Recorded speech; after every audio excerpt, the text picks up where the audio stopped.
So basically what had happened was all of her lower organs didn't have blood flow anymore. So because they didn't have blood flow, they started to shut down.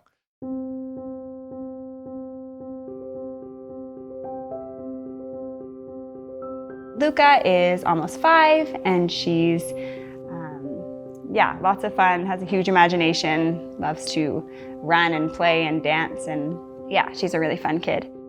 Just before she turned a year, she woke up one morning with a bunch of blood in her diaper, and it was super random. We took her to an emergency right away. It was a few weeks of trying to figure out what the issue was. She had to get a bunch of blood transfusions. This was at the Children's Hospital in Calgary. And then eventually, about a month later, she had an ultrasound done, and there was a large benign tumor growing in her abdomen. It looked like the tumor was wrapped around a lot of organs that they didn't expect, and so to get it out, it didn't go smoothly. What was happening is her liver numbers kept going up.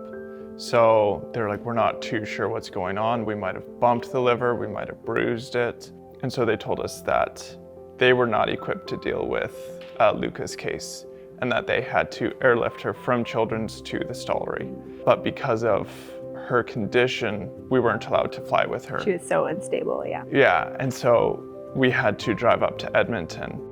She went for a CT scan right when she got there, and it showed that every organ in her abdomen was shutting down. So it wasn't just a liver transplant, she would need a full abdominal transplant. It's called the multivisceral transplant, and it's really rare. They had only done 7 of them at the Stollery, and it was a really rare donor to get. And it had to be her same size and blood type. She was #1 on the transplant list for all of Canada, for the States as well. And we just waited and waited. She ended up waiting 7.5 weeks. They transplanted her liver, small intestine, stomach, part of her large intestine, pancreas, removed her gallbladder and her spleen.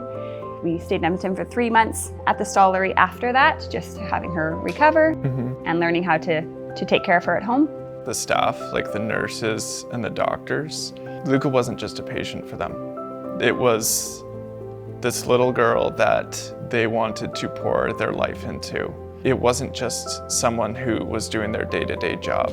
Care for her now is very minimal to us. I'm sure the average person, it wouldn't seem that way, but her daily life looks pretty normal. She lives a very normal 5-year-old life. She'll go back to the Stollery every year, at least once a year. She goes in the fall for her annual checkups. Until she's 18, she'll go to the Stollery once a year at least. I think someone should buy a Mighty Millions lottery ticket because it supports the families that are going through their darkest hour, and they don't have to worry about anything except for their kid. We never knew we would need it, and then when we did, it was everything we could have asked for. We love the staff there, we love the people there, and we're so thankful for it. Be mighty!